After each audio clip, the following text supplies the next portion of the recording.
Bapak Ibu pernah melakukan ba'diyah Isya 4 rakaat? Belum? Belumnya malas apa belum tahu? Dalam kitab Nashai'ud Diniyah itu dijelaskan siapa yang melakukan 4 rakaat ba'da Isya itu seperti sholat di malam Lailatul Qadar. Tapi dua-dua ini, jangan langsung 4, Bu. Dua. Karena kalau sudah masuk malam itu dianjurkan dua-dua. Kecuali sholat witir, lain lagi nanti. Sholatul lail masna. Jadi 4 rakaat ba'dal Isya itu ya dinyatakan seperti sholat di malam Lailatul Qadar.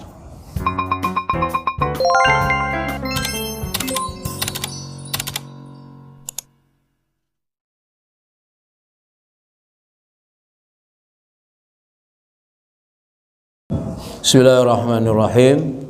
Assalamualaikum warahmatullahi wabarakatuh. Alhamdulillah, wassalatu wassalamu ala rasulillah. Asyhadu an la ilaha illallah wahdahu la syarikalah, wa asyhadu anna Muhammadan abduhu wa rasuluh la nabiyya ba'dahu amma ba'du. Jamaah yang dimuliakan Allah Subhanahu wa taala, khusus Ketua DKM dan beserta para pengurusnya. Alhamdulillah, tempat yang terbaik kita nikmati, mensyukuri dari berbagai nikmat yang Allah berikan kepada kita. Salawat serta salam kita sampaikan kepada Nabi kita Muhammad sallallahu alaihi wasallam, Nabi yang menjadi uswah kita dalam menjalani hidup dan kehidupan ini. Jamaah yang dimuliakan Allah Subhanahu wa taala, salat sunnah yang disebut dengan at-tatawwu' atau qabliyah ba'diyah ini sebetulnya mengingatkan kita, sebetulnya ibadah salat kita ini udah sungguh-sungguh apa belum? Salat zuhur di rumah jam 2 bagus apa enggak? Halo? Bagus ya, daripada enggak salat. Ya. Artinya sebetulnya ketika kita menyatakan umat Nabi Muhammad, ketika kita menyatakan mukmin, ya, paling tidak salatnya tidak mungkin meninggalkan qobliyah atau ba'diyah. Untuk mengukur kita, ya, supaya kita dalam beribadah ini tidak sekedar hanya melakukan, tapi ada nilai yang lebih spesifik. Makanya tatawwu ini ya, memberikan satu model kepada kita untuk membuktikan apakah kita ini sudah bersungguh-sungguh belum dalam beribadah. Sudah belum kira-kira? Halo? Minimal dalam proses. Minimal dalam proses. Ya, 2 minggu lagi mau meninggal, ada beneran dikit, enggak apa-apa dah. Ya. Nah, maka salat-salat sunnah inilah menjadi ukuran. Karena sampai salat sunnah itu pun dianjurkan untuk diqadha. Kalau kita tidak sempat melakukan, karena begitu datang ke masjid, salat wajib sudah dimulai. Ya. Kalau salat wajib itu malah qadha itu khilaf, terjadi khilaf. Apakah harus diqadha atau tidak kalau ditinggalkan? Tapi kalau salat sunnah enggak khilaf. Ya, kita mulai dari sunnatid duhri.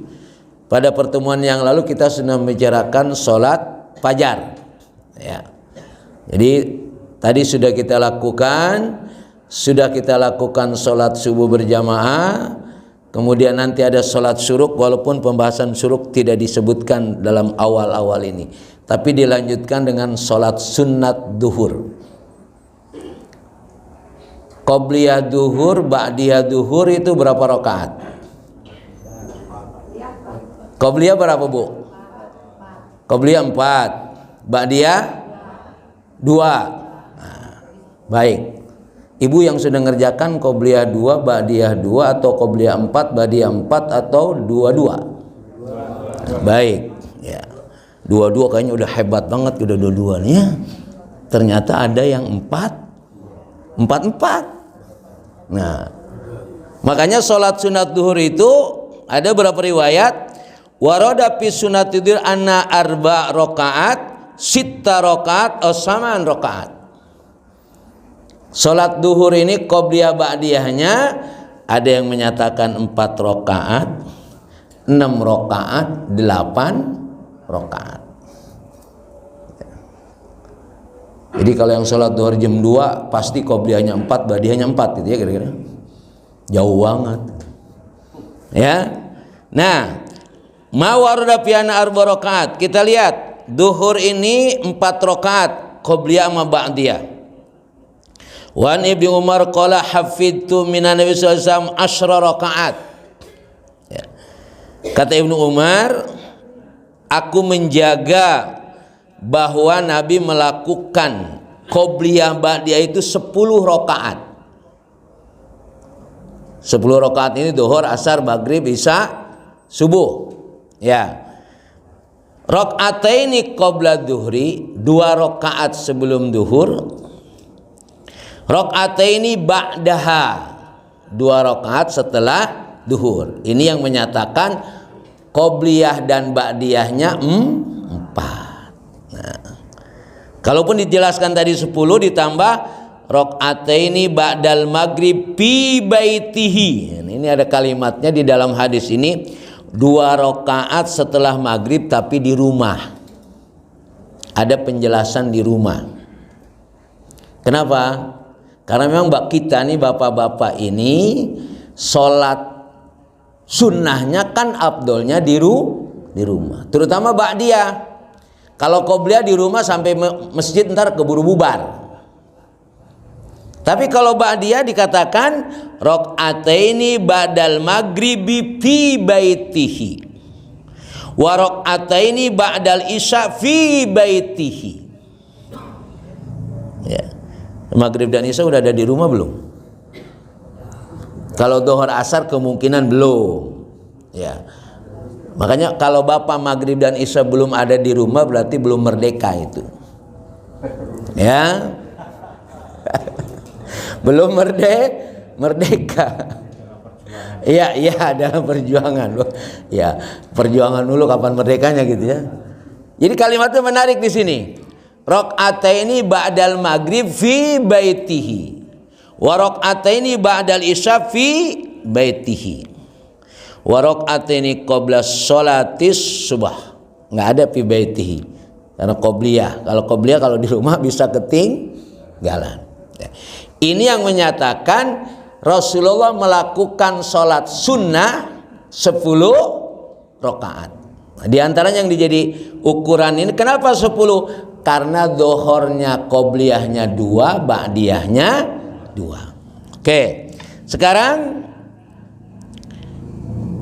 ma warada fi annaha sittun, yang menyatakan sholat duhur itu qobliyah dan ba'diyahnya 6. Tadi berapa?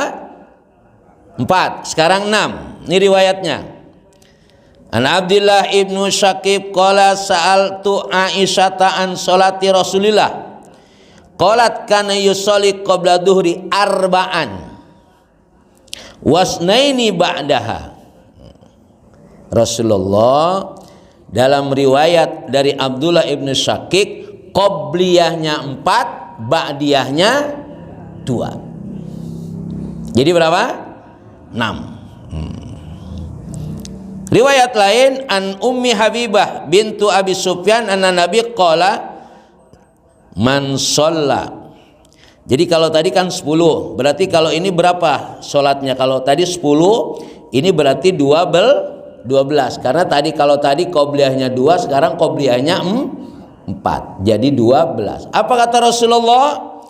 Man sholla fi yaumin wa lailatin isnatai asyrata rakaatan bunyalahu baitun fil jannah.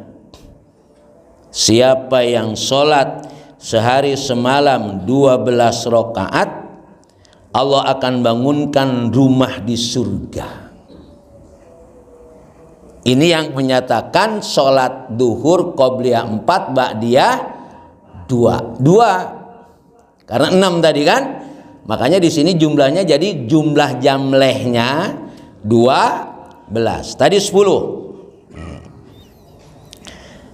Arba'an qabla duhur raka'ataini ba'daha wa raka'ataini ba'dal maghrib wa raka'ataini ba'dal isya wa raka'ataini qabla sholatil fajr. Ini yang 12. Ya.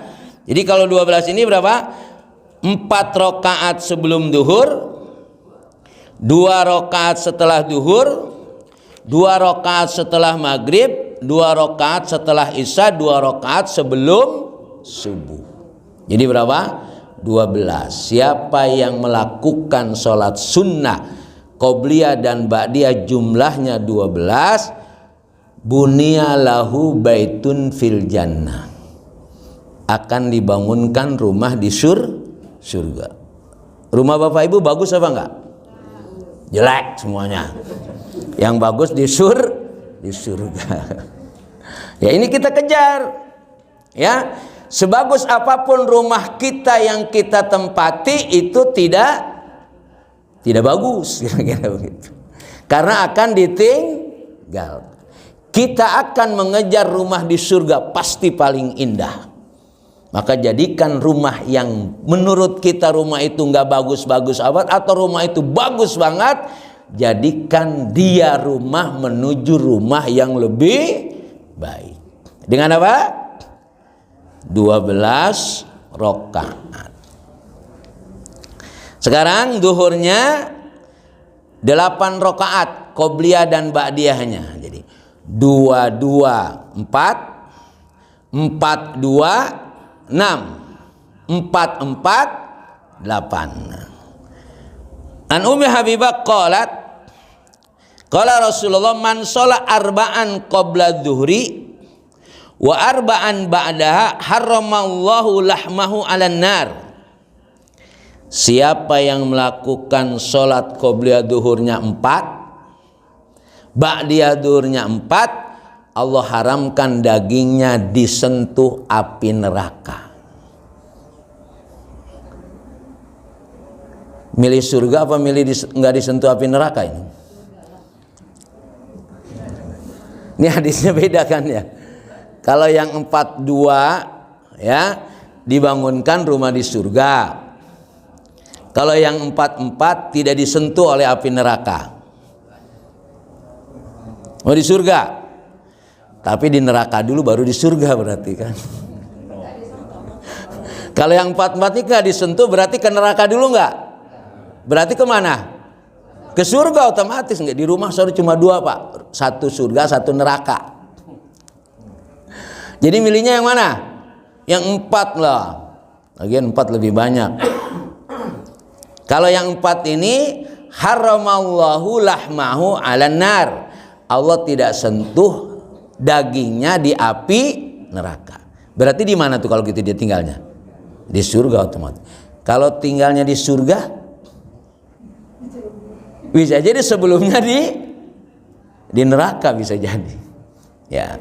Tapi paling tidak dari 22, 42, 44, target berikutnya paling tidak kita berusaha untuk 44. 22 insya Allah sudah. Walaupun kadang-kadang ditinggalin nggak? Ya, oke. Apalagi yang 44 gitu ya. Nah, makanya paling tidak ini yang saya katakan tadi. Apakah kita dalam beribadah ini sholat dulu baru sholat, belum amalan yang lainnya? Baru sholat saja, apakah kita sudah menyatakan bersungguh-sungguh atau tidak? Bukti kesungguhannya adalah minimal ada indikasinya. Paling tidak qobliyah ba'diyahnya kita kerjakan. Nah sekarang zuhur, qobliyahnya 22, 42, 44. Nah, yang sudah 22 ya ke 42 dulu nanti. Jangan langsung 44 ntar kaget. Ya, dikit-dikit ya. Mudah-mudahan kalau kita ada kesungguhan, walladzina jahadu fina lanahdiyanahum subulana wa innallaha ma'al muhsinin. Kalau kita sudah ada kesungguhan, nanti Allah berikan kekuatan. Kadang-kadang kita kan dua-dua juga udah cukup dah, sudah gitu aja. Tetap kita, ya Allah saya baru bisa dua-dua ya Allah. Saya ingin 4-2 ya Allah. Setelah itu saya ingin 4. Ada keinginan. Ya. Kalau dalam bahasanya itu, dalam bahasa ibadah itu apa? Ada niat. Karena niatul mar'i khairun min amalihi. Niat seseorang itu lebih baik dari amalnya. Artinya dia sudah punya niat tapi belum juga bisa melakukannya. Karena memang bisa melakukan itu dengan dasar taufik dari Allah. Karunia Allah. Tidak semua orang bisa melakukan kebaikan. Saya sering bilang, orang yang rumahnya dekat di masjid emang selalu ke masjid. Belum tentu kalau tidak dapat karunia dari Allah. Tapi orang yang rumahnya jauh dari masjid, kalau dapat karunia, bisa jadi lebih dulu dia datang ke masjid. Tuh. Makanya untuk mengukur tadi ya, itu baru duhur. Fadlu arba qabla duhri. Apa keutamaan sholat qobliyah duhur 4? Apa keutamaannya? Bapak Ibu sekalian, memang kalau amalan-amalan sunnah ini selalu ada iming-imingnya. Supaya apa? Supaya kita semangat. Seperti qobliyah subuh kan luar biasa ya. Sunnatal rok'atil fajri khairum minad dunya wa ma fiha. 2 rakaat sholat qobliyah subuh lebih baik daripada dunia dan Masya Allah. Aguan kalah aguan. Ya kalau kita lihat secara teks memahami, kalah itu. Karena kalau engkau melakukan itu, engkau seperti memiliki dunia dan seisinya. Masih enggak tertarik juga gitu ya. Ternyata enakan tidur gitu. Nah, termasuk sekarang apa keutamaan qobliyah duhur 4? An Abi Ayyub Al-Ansari annahu kana yusolli 4 rakaat qabla duhri. Faqila lahu innaka tadimu hadis shalah faqala inni ra'aitu Rasulullah yaf'aluhu. Fasa'altuhu faqala inna sa'atun tubtahu fiha abwabus sama fa ahbabtu ayyurfa li fiha amalun soleh. Rawi Ahmad wa sanadun jayyid. Abu Ayyub Al-Ansari anu kana yusolli 4 rakaat qabla duhri. Jadi Abu Ayyub Al-Ansari ini dia selalu melakukan sholat qobliyah duhurnya 4. Lalu ditanya, ente kayaknya selalu sholat qobliyah duhur 4 rakaat. Iya, karena aku melihat Rasulullah melakukan itu. Dan lalu aku bertanya kepada Rasulullah, ya, kenapa Rasulullah selalu melakukan 4? Apa kata Rasulullah? Karena pada waktu itu pintu-pintu langit sedang dibuka. Dan aku senang ketika itu aku melakukan amal soleh. Nah, qobliyah duhur ada berat ini. Karena pintu-pintu warteg udah dibuka. Ya kan lagi lapar-laparnya tuh ya. Iya. Apalagi dalilnya ya Ustadz, kan lebih baik ingat sholat lagi makan daripada lagi sholat ingat makan. Maka untuk 4 rakaat qobliyah duhur ini nggak gampang nih buat bapak-bapak yang sibuk-sibuk gitu. Jadi begitu istirahat jam 12 ya duhur ya. Saya ada pengalaman dulu waktu ngajar di Telkom itu. Ini kemana jamaah ini? Tadi saya lihat dari atas turun banyak itu. Tapi begitu ke masjid dikit. Ya tadi itu alasannya. daripada ingat makan lagi sholat, lebih baik lagi makan ingat sholat. Ya, makanya rada berat qobliyah duhur 4 rakaat itu.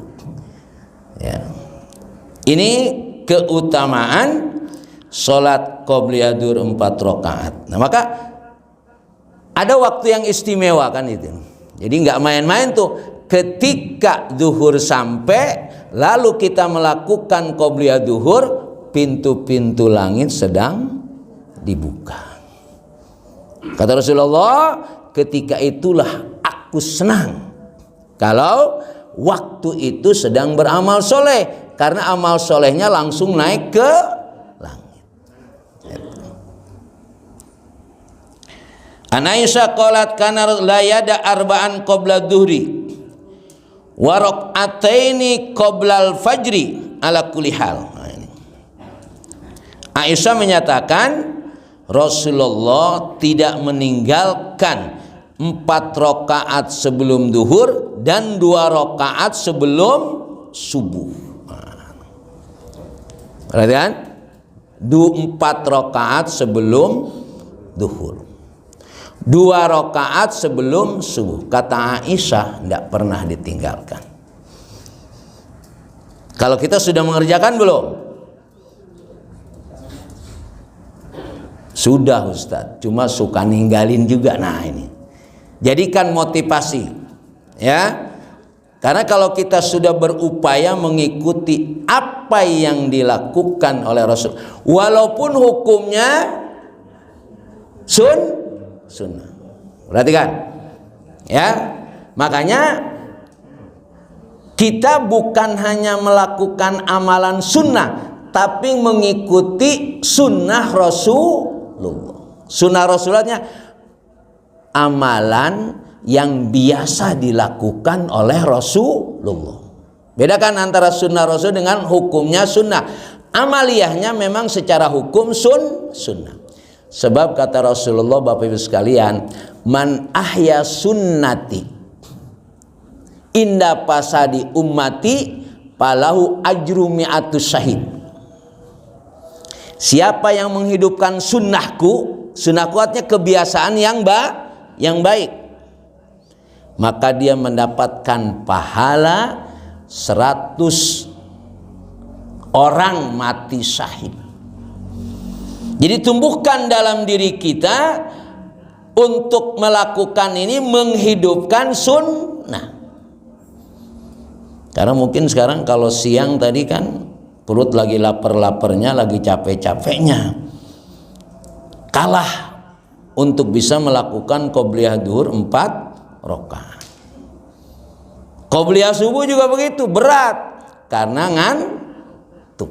Nah, maka kalau kita niatkan untuk melakukan qobliyah duhur 4 rakaat, qobliyah subuh 2 rakaat, kita niatkan apa? Ihya'us sunnah, menghidupkan sunnah. Man sanna, siapa menghidupkan sunnahku, maka dia mendapatkan pahala 100 orang mati syahid. Ini apa namanya yang saya katakan tadi, kalau amalan sunnah iming-imingnya banyak.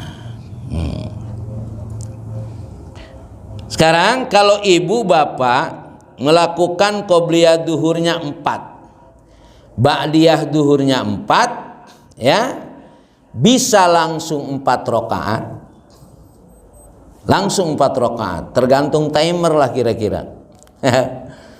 Ini saya mau 4 nih, keburu apa enggak? Ya. Kalau enggak keburu berarti 2. Keburu sih 4 ini, cuma langsung 4 rakaat.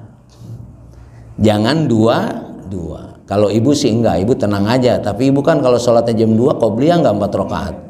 Ya, rada berat ya.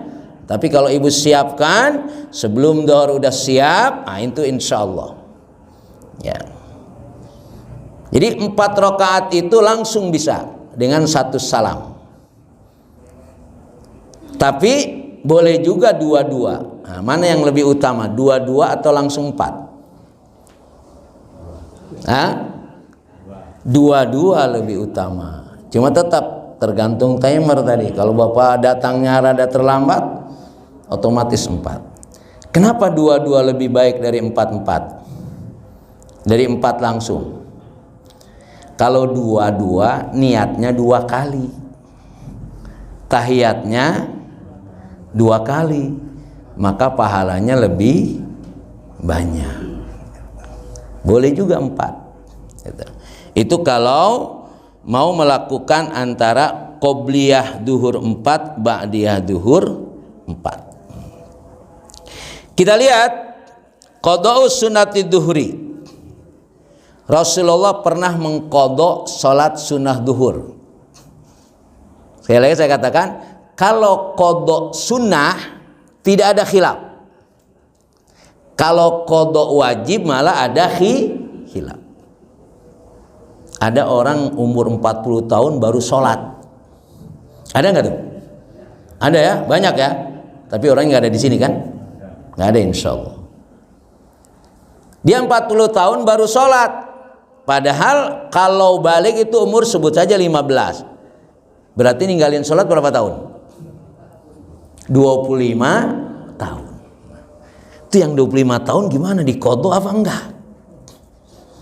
Dalam hal ini ada khilaf. Kalau yang wajib diqadha apa tidak? Ada yang bilang qadha, ada yang tidak. Kalau sholat sunnah la khilafa fih, nggak ada khilaf. Nah, an Aisyah anna Nabi kana idza lam yusolli arba'an qabla dhuhri shallahunna ba'daha. Kata Aisyah, Nabi apabila dia belum sholat qobliyah duhur 4 rakaat, dia sholatnya ba'diyahnya. Artinya sholat qobliyah setelah sholat duhur. Bapak pernah qadha sholat qobliyah duhur? Enggak ya? Ya, orang sunnah sih kan gitu masalahnya ya. Sunnah mah boleh tinggalin enggak? Nah, karena boleh akhirnya sering Nah, ini. Ya. Ini yang harus kita kuatkan. Karena sebetulnya sunnah dan wajib itu kalau kita memahami fungsinya, seperti tidak mungkin kita meninggalkan sunnah. Karena sunnah itu menambal sholat yang wajib. Karena bisa jadi sholat wajibnya bolong. Apa contohnya bolong? Allahu Akbar, ibu ingat harga cabai, apa urusannya itu misalnya. Kemungkinan ada yang waktu pas kita sholat, ada yang kita ingat. Itu berarti bolong. Perlu ditambal enggak? Perlu. Dengan apa? Dengan sunnah. Berarti kan kalau kita mau memahami secara lengkap bahwa sholat sunnah seperti tidak mungkin kita tinggalkan karena sholat kita bolong. Dalam riwayat lain, an Ibnu Majah qalat kana Rasulullah idza fatathu al arba qabla dhuhri shallahuna ba'da rak'atain ba'da dhuhri. Dia melakukan qobliyah duhur 4 itu tadi setelah melakukan ba'diyah duhurnya 2.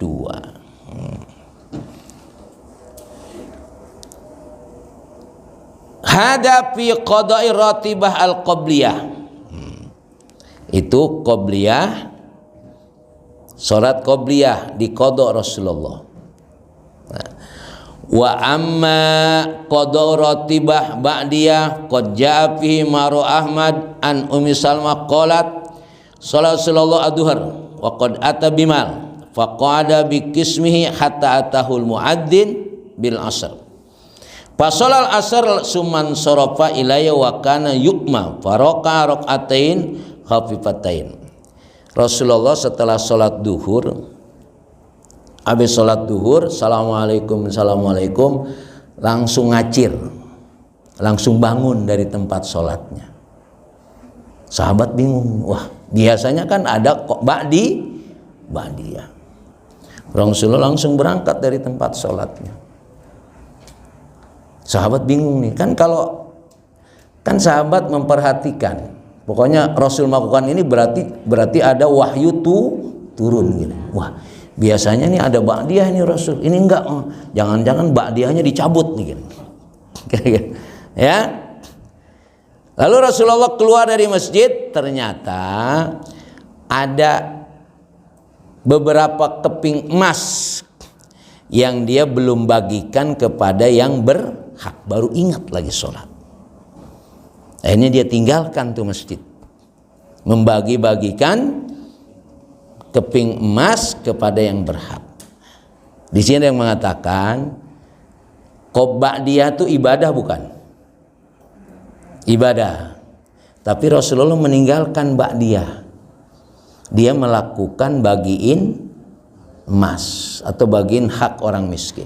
Itu muamalah. Maka ada kaidah, dalam kasus tertentu muamalah lebih utama daripada ibadah. Ya, gitu ya. Kan ada orang yang rajin banget, jamaahnya rajin, tapi meditnya kenceng. Gitu ya. Jamaahnya rajin ya, tapi meditnya lebih rajin. Nah, ini apa dalil yang menyatakan setelah Rasulullah kembali ya, Rasulullah sudah waktu asar. Akhirnya Rasulullah langsung sholat asar kan. Setelah sholat asar Rasulullah sholat lagi. Sholat apa? Ba'diyah asar? Nggak ada ya.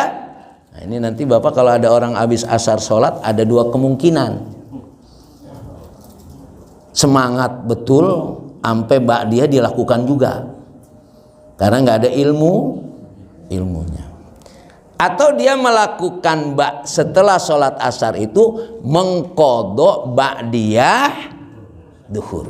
Ada kemungkinan. Jangan diomelin dulu, biarin sholat dulu, biarin. Nah, habis ditanya, ente tadi sholat apa? Ya.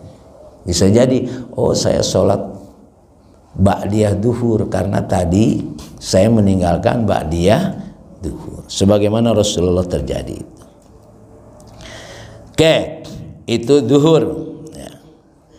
Saya tidak tahu dalam kitab ini langsung ke maghrib, karena asar tadi qobliyahnya sudah dibahas. Ya, sunnatul maghrib ya, masih ada. Yusannu ba'da sholatil maghrib sholat rakaatain lima taqaddam min Ibni Umar anna minas sholah allati lam yakun yadaha an nabi. Ya, itu ba'diyah maghrib.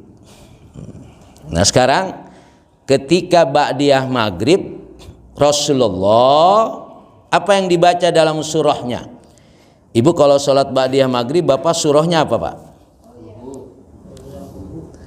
Qul ya, kulhu. Itu benar, Ibu benar itu. Sama dengan Rasulullah. Jadi bangga juga kita boleh itu. Sama Rasulullah saya tuh. Oh, Rasulullah bacanya qul ya sama kulhu, saya juga qul ya sama kulhu. Maka ada orang bilang, kalau misalkan ba'diyah maghrib, dia bacanya rakaat pertama Al-Baqarah, rakaat keduanya An-Nisa. Mana yang lebih utama? Tetap qul ya kulhu, karena Rasulullah melakukan itu. Ya. Ini sunnahnya betul-betul mengikuti apa yang dicontohkan oleh Rasulullah. Jadi makanya kalau dengan ilmu ibadah nanti sebetulnya ada yang enteng-enteng, cuma kita kadang nambah-nambahin biar ada semangat. Ya. Tapi kalau kita bukan berarti tidak boleh, bukan. Ya. Kira-kira Ibu, Bapak senang rakaat pertama Baqarah apa kuliah? Ya gitu kan ya. Itu ya. Dan Rasulullah mencontohkan.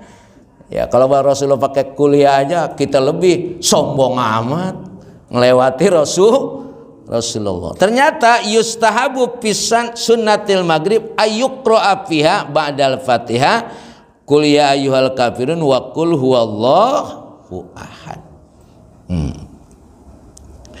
Wa kana yustahabu an tu'adda fil bait. Nah, ini buat bapak-bapak ini ya. Yang lebih dianjurkan lagi adalah untuk melakukan ba'diyahnya di rumah. Ya, usah di rumah ada cucu. Bukan langsung sholat malah nyamperin cucu. Artinya ba'diyahnya kagak. Ya, kalau itu berarti udah di masjid aja udah. Ya. Tapi kalau tidak ada halangan di rumah, kemungkinan tidak ada halangan, Rasul menganjurkan supaya dilakukannya di rumah. Ini ringan-ringan berat, ya. Kelihatannya enteng, di rumah aja ntar gitu kan ya. Begitu di rumah datang ada tamu. Yang lebih tadi itu cucu udah biasanya ada gangguan, ya. Nah, tapi tetap dianjurkannya ada tu'adda fil bait. Ata Rasulullah Bani Abdil Ashal fasola bihim al-maghrib. Falamma salama qala irka'u hataini raqataini fi buyutikum. Rasul menyatakan rukuklah kamu, maksudnya salatlah kamu di rumah kamu, yaitu 2 rakaat setelah maghrib. Kemudian sholat isya, ya, ini agak cepat sedikit, tidak apa-apa, ini cuma penegasan saja. Penegasan kalau kita sunnahnya rada kurang, perhatiin kira-kira gitu ya. Ternyata saya pikir 2-2 udah oke banget. Ternyata masih ada yang 4-2. Ternyata masih ada yang 4-4, ya Allah. Sunnatul isya taqaddama min al-hadis ma yadullu ala saniyat rakaatain ba'dal isya. Ya. Setelah isya 2 rakaat. Bapak Ibu pernah melakukan ba'diyah isya 4 rakaat? Belum. Belumnya malas apa belum tahu? Dalam kitab Nasaihuddiniyah itu dijelaskan siapa yang melakukan 4 rakaat ba'da isya itu seperti sholat di malam Lailatul Qadar. Tapi 2-2 ini, jangan langsung 4, Bu. 2-2. Karena kalau sudah masuk malam itu dianjurkan 2-2. Kecuali sholat witir, lain lagi nanti. Sholatul lail masna. Jadi 4 rakaat ba'dal isya itu ya dinyatakan seperti sholat di malam Lailatul Qadar. Ya, jadi kalau yang belum dicoba, ya 4 rakaat tapi 2. Jadi itulah amalan sunnah rawatib. Jadi kalau mau saya urut nih, duhur yang maksimal aja, ruhul yang maksimal. Duhur qobliyah 4, ba'diyah 4. Ini yang maksimal. Ya. Asar qobliyah 4. Cuma 2 itu memang nanti makanya ada muakkadah wa ghairu muakkadah. Jadi qobliyah asar 4, ya 4. Yang 2 muakkadah, yang 2 ghairu muakkadah. Sama dengan duhur tadi. Maghrib qobliyahnya 2, ba'diyahnya ada nggak yang menyatakan tidak ada qobliyah maghrib dan tidak ada qobliyah isya? Ada yang berapa gitu? Ada. Ya. Karena memang dalilnya satu, dia adalah dia adalah ghairu muakkadah. Dalilnya saya baca nih. Rakaataini qoblal maghrib. Kenapa ada yang mengatakan 2 rakaat sebelum maghrib dan 2 rakaat sebelum isya? Itu dia menyatakan tidak ada dalilnya. Atau dalilnya tidak sekuat duhur 4 rakaat tadi ya. Ba'diyahnya 4 rakaat, tidak akan disentuh dari api neraka. Atau seperti qobliyah subuh. 2 rakaat qobliyah subuh lebih baik daripada dunia dan seisinya. Tapi saya baca nih, kalau qobliyah maghrib, ya. Ruwayat Bukhari an Abdillah ibnu Ghafar an Nabi qala, "Shallu qoblal maghrib." Sallu qoblal maghrib. Summa qala fi salisah liman syaa. Ini kalimatnya begini, Bang. Kata Rasul, salatlah kamu sebelum maghrib. Lalu 2 kali, salatlah kamu sebelum maghrib. Yang ketiganya, kalau yang mau. Terus jawabnya apa? Gua kagak mau. Jadi dalilnya memang liman syaa, kalimatnya begitu. Ya. Jadi tidak iming-imingnya rada kurang jelas kira-kira gitu ya. Kalau qobliyah duhur kan jelas, qobliyah subuh jelas itu. Ya. Tapi qobliyah maghrib liman syaa, bagi yang mau. Dijawabnya apa? Kagak mau. Mestinya mau gitu. Ya. Ya. Itu qobliyah maghrib. Qobliyah isya, 5 rawal jamaah min hadis Abdullah ibnu Mughaffal Nabi qala baina kulli adanaini salatun, baina kulli salatun summa qala fi salisah liman syaa. Kata Rasulullah, di antara adzan dan qomat ada salat. 2 kali dia bilang, di antara adzan dan qomat ada salat, liman syaa, bagi yang mau. Makanya ini qobliyah maghrib dengan qobliyah isya, ini sebagian orang menganyatakan enggak, karena dalilnya tidak sekuat qobliyah duhur, ya, qobliyah apa namanya, subuh apalagi. Ya. Tapi pertanyaannya, ada nggak qobliyah maghrib? Ada, ya. Perintahnya ada tadi, sallu. Perintahnya ada. Cuma memang penekanannya tidak seperti penekanan duhur dan subuh. Ya, makanya tetap usahakan. Ya, jadi makanya urutannya ini yang maksimal 4 duhur, kemudian asar 4, kemudian maghrib 2, isya 2, 4. Nah, subuh 2, selesai. Berapa semuanya tuh? 4, 8. Ya, kemudian 4, 12. Kemudian 2, 16. Itu isya, maghrib ya. Isyanya 2, 4. 2, subuhnya 2. Berarti 2, 4. Ya. 24 sama 17.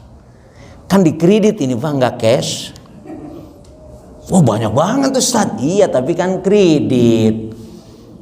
Ya. Bapak Ibu demen kredit, demen cash? Kalau ini kredit halal. Ya. Ada kredit lain itu masalah, itu soal lain. Nah. Lagi-lagi untuk apa nih? Untuk mengukur seberapa kita ini melakukan ibadah sungguh-sungguh atau tidak. Apalagi ya, sholat berjamaah itu hukumnya apa? Sunnah tetap. Makanya itu sunnah Rasul. Rasul kalau sholat selalu berjamaah. Makanya Imam Ibnu Hanbal itu menyatakan sholat berjamaah itu wajib. Apa indikasinya? Bapak Ibu tuh ada sholatul khauf. Sholatul khauf itu sholat berjamaah ketika perang. Ini lagi perang, ya. Ada syariat menjelaskan sholat berjamaah ketika perang. Logikanya sederhana. Lagi perang saja kita dianjurkan berjamaah. Apalagi lagi merdeka, lagi tidak perang. Itu yang menyatakan wajib. Tapi memang jumhur ulama menyatakan sholat berjamaah itu sunnah. Tapi jangan salah, ya. Dia sunnah, tapi ada indikasi lain. Apa itu? Terutama sholat isya dan subuh. Ya Allah juga tahu kalau sholat duhur, asar, maghrib kali masih di kantor, kali masih di jalan. Tapi kalau isya sama subuh masih di jalan, masih di kantor, berarti belum apa? Kata Rasulullah, asqalus sholat alal munafiqina sholatul isya'i wa sholatul fajri. La ya'lamuna ma fihima la atauhuma walau habwan. Sholat yang paling berat kata orang munafik itu sholat isya berjamaah dan sholat subuh berjamaah. Kalau dia tahu dahsyatnya isya dan subuh berjamaah itu, dia akan datang ke masjid walaupun jalannya ngesot. Apalagi udah dikasih NMAX kan. Masa kagak nyampe juga tuh ke masjid. Apa keistimewaan sholat isya berjamaah subuh berjamaah? Siapa yang sholat isya berjamaah itu seperti sholat setengah malam. Siapa yang sholat subuh berjamaah seperti sholat sepanjang malam. Makanya kalau orang sholat tahajud jam 3, jam 3 sholat tahajud, jam 4 ngantuk, nyender. Kemudian subuhnya keting, lebih abdul mana? Ini kalau belum membiasakan ya. Begitu lihat jam baru jam 4 subuh, ntar 4:30, nyender dulu dah, rebahan dulu. Alhamdulillah bangunnya jam 5 misalnya. Ya. Kalau ini terjadi, maka tetap sholat subuh berjamaah lebih utama. Makanya kalau jam 4 mulai ngantuk, udah berangkatnya ke masjid, tidurnya di masjid, insya Allah ada yang bangunin. Ya. Karena ada orang begitu kan, apalagi dia besok mau ngapain lah kira-kira gitu ya, mau ada proyek apa gitu, udah sholat tahajud dia udah tuh. Ya. Biar goal proyeknya salat tahajud, tapi subuhnya lewat.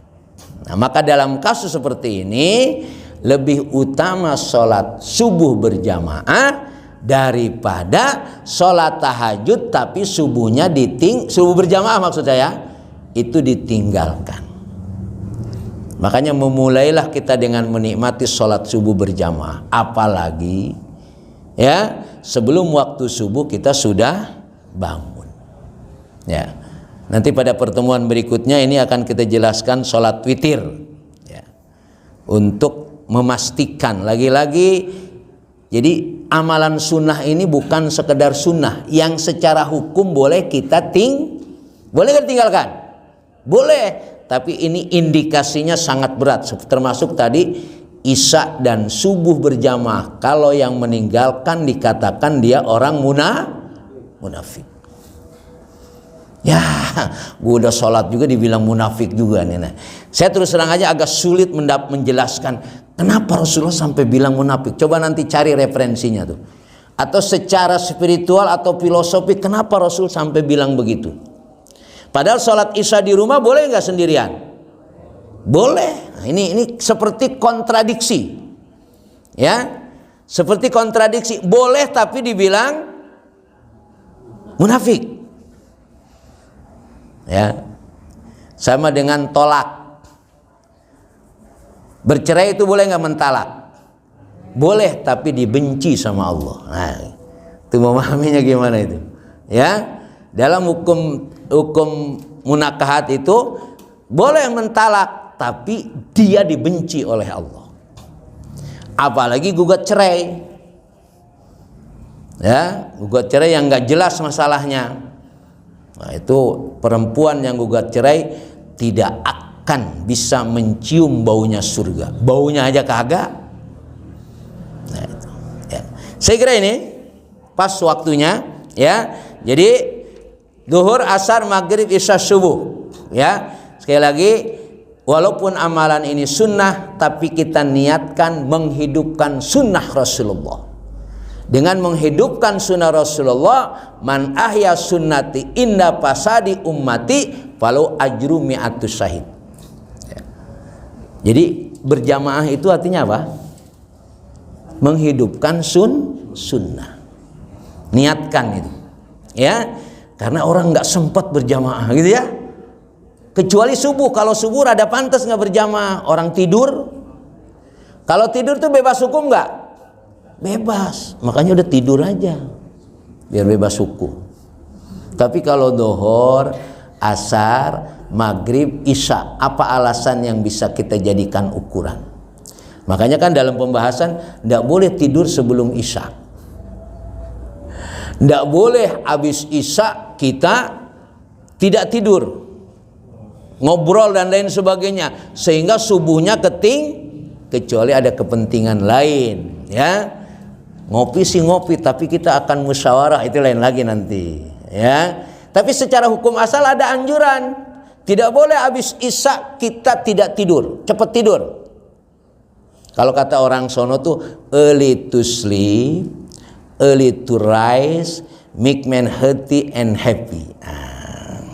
Nggak usah saya terjemahin, ibu paham nih bapak. Assalamualaikum warahmatullahi wabarakatuh.